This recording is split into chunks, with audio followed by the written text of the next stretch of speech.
Hey y'all, new day, new verses. We continue on through Deuteronomy. Today we're going to be reading chapter 13, verse 2 through the remainder of chapter 14.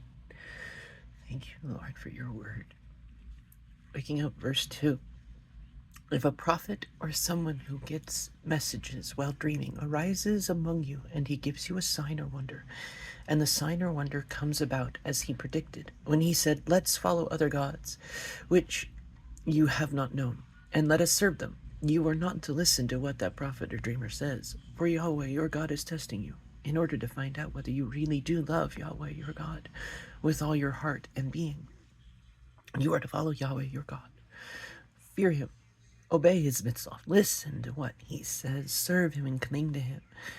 And that prophet or dreamer is to be put to death, because he urged rebellion against Yahweh your God, who brought you out of the land of Egypt and redeemed you from a life of slavery, in order to seduce you away from the path Yahweh your God ordered you to follow. This is how you are to rid your community of this wickedness. If your brother, the son of your mother, or your son, or your daughter, or your wife whom you love, or your friend who means as much to you as yourself, secretly tries to entice you to go and serve other gods, which you haven't known, neither you nor your ancestors, gods of the people surrounding you, whether near or far away from you, anywhere in the world, you are not to consent, and you are not to listen to him, and you must not pity him or spare him, and you may not conceal him. Rather, you must kill him. Your own hands must be the first one on him in putting him to death, and afterwards the hands of all the people. Verse 11. You are to stone him to death because he has tried to draw you away from Yahweh your God, who brought you out of the land of Egypt, out of a life of slavery. Then all Israel will hear about it and be afraid, so that they will stop doing such wickedness as this among themselves. If you hear it told that in one of your cities which Yahweh your God is giving you to live in, certain scoundrels have sprung up among you and have drawn away the inhabitants of their city by saying, "Let us go and serve other gods," which you haven't known, then you are to investigate the matter, inquiring and searching diligently. If the rumor is true, if it is confirmed that such detestable things are being done among you, you must put the inhabitants of that city to death with the sword, destroying it completely with the sword, everything in it, including its livestock. Heap all its spoils in an open space, and burn the city with its spoils to the ground, for Yahweh your God. It will remain a tell forever and not be built again. None of what has been set apart for destruction is to stay in your hands. Then Yahweh will turn from his fierce anger and show you mercy, have compassion on you, and increase your numbers, as he swore to your ancestors, provided you listen to what Yahweh says and obey all of his mitzvot that I am giving you today, thus doing what Yahweh your God sees as right. Chapter 14. You are the people of Yahweh your God.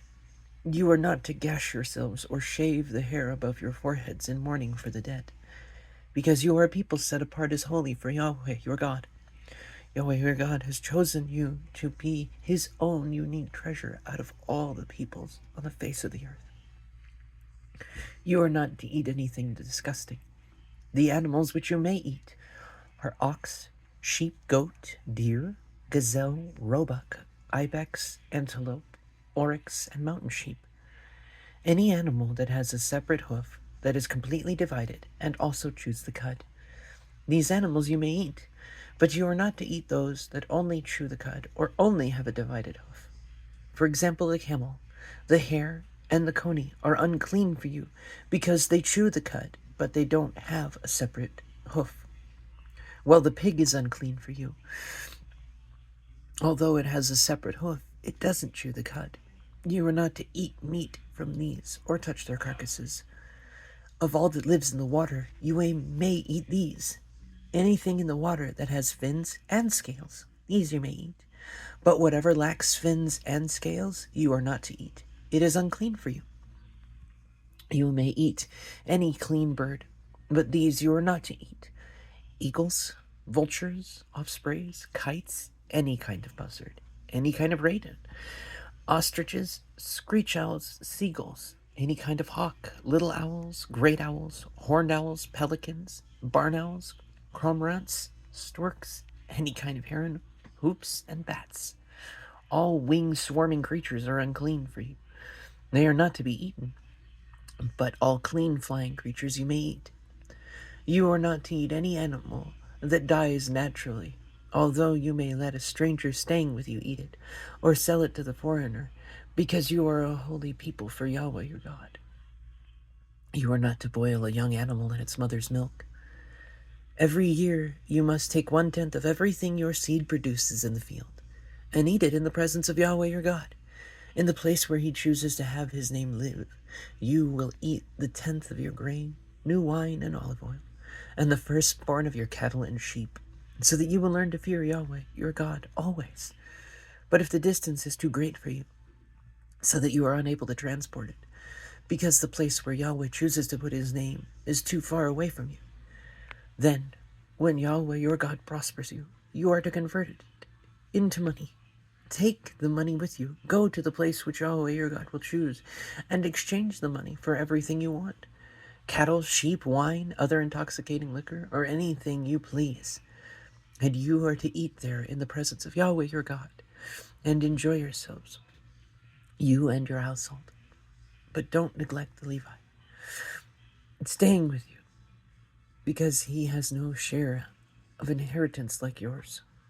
At the end of every 3 years, you are to take all the tenths of your produce from that year and store it in your towns. The Levi, because he has no share or inheritance like yours, along with the foreigner, the orphan, and the widow living in your towns, will come, eat, and be satisfied, so that Yahweh your God will bless you in everything your hands produce. I'm looking forward to, God willing, digging into this set of verses and 2 chapters as we go through, and how much fun it is to just take this all in one go. So this it was given us. May his favor be upon you. Know that you're loved. God willing, I'll see you then.